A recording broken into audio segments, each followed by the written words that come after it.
Breaking news! The tension is high and expectations have never been greater for the Philadelphia Eagles. I've got some hot updates to share with you right now. We all know the Eagles have one clear mission this season: get back to the Super Bowl and finally bring that championship home. And leading the charge is none other than Jalen Hurts, one of the most talented and determined quarterbacks in the NFL, driving the offense with grit, vision, and skill. Get ready, because I'm about to break everything down for you. But before I go any further, make sure to hit that like button, but only if you're a true Eagles fan. And if you've been repping the Birds for over 20 years, drop a comment: "Fly Eagles fly." My heart beats green and white. Now let's dive right into what's happening with the Philadelphia Eagles, starting with the daunting challenge that lies ahead in the 2025 NFL season. The Eagles are staring down what is officially one of the toughest schedules in the entire league. Based on the opponent's winning percentages from last season, Philly faces the fourth hardest schedule in the NFL. That's a massive leap in difficulty compared to last year. The first 8 weeks alone will be a gauntlet. Week 1 kicks off with a heated rivalry matchup against the Dallas Cowboys. That game is going to be intense, especially with the Eagles unveiling their Super Bowl championship banner. The Cowboys will be extra motivated, looking to spoil that celebration. Then, without missing a beat, the Eagles head straight into Week 2 to face none other than the Kansas City Chiefs, a rematch that will surely draw national attention and set the tone for the season. The challenge doesn't stop there.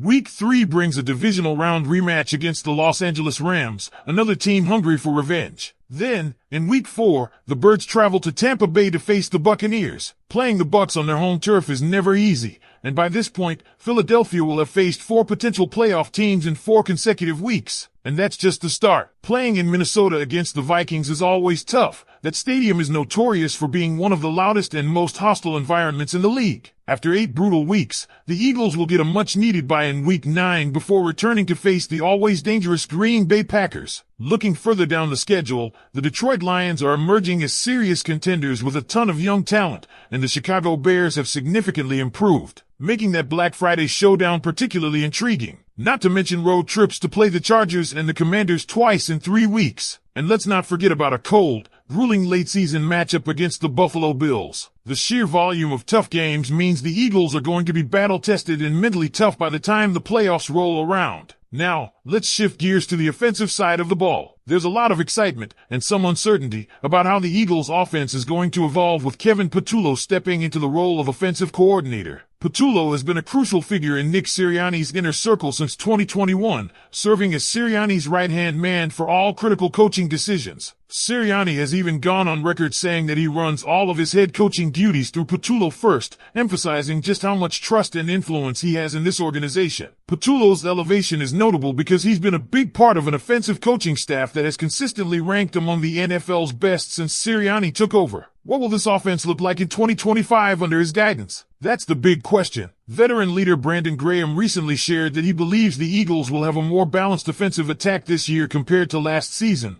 when the team ran the ball approximately 60% of the time, driven largely by the extraordinary talents of Saquon Barkley and the dominant offensive line. But every year is different. If teams load up the box to stop Barkley in the run game, then expect Jalen Hurts to take to the air, utilizing the dynamic receiving duo of A.J. Brown and DeVonta Smith. A balanced offense is key to keeping defenses off guard, and with Pulo pulling the strings, it will be fascinating to see how the Eagles adapt week by week. On the defensive side, one name that keeps popping up is veteran safety Justin Simmons. The rumor mill has been swirling with reports that Simmons wants to reunite with defensive coordinator Vic Fangio and defensive backs coach Christian Parker. Simmons himself hinted at this in an interview with Kay Adams, while NFL analyst Brian Baldinger confidently stated that Simmons wants to play for the Philadelphia Eagles, even going so far as to say, "Get him a house in South Jersey, he'll be there." It makes sense. Outside of Reed Blankenship, the Eagles' safety room is young and largely unproven. Sidney Brown and Andrew Mukuba are competing for a starting role,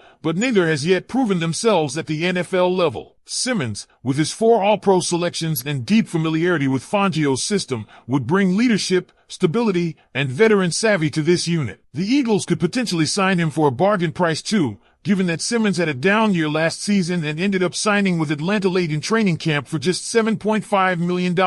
If Philly can get him for around $4 million, that could be a steal. But the Eagles are playing it smart. They want to see what they have in Brown, Mukuba, former first-rounder Louis Cine, and other depth pieces like Tristan McCullum and Andre Sam before making a move. If those young guys don't step up, it seems almost inevitable that Howie Roseman picks up the phone to bring Simmons to the link. Moving over to the cornerback situation, there are mixed feelings about Kelee Ringo. Some fans, like Joe Lord, question whether he can step up from being a strong special teams contributor to replacing a veteran like Darius Slay. The Eagles coaching staff, though, seems very confident in Ringo's potential. At 6 feet 1 inch and over 200 pounds with 4.3 speed, Ringo has the physical tools to be a starting caliber corner in the NFL. Christian Parker believes Ringo has the size, speed, and physicality to match up with even the most imposing wide receivers. The question is, does he have the ball skills and football instincts to excel at the highest level? Time will tell, but the Eagles have shown faith in him by letting Slay walk. He only signed a modest deal with Pittsburgh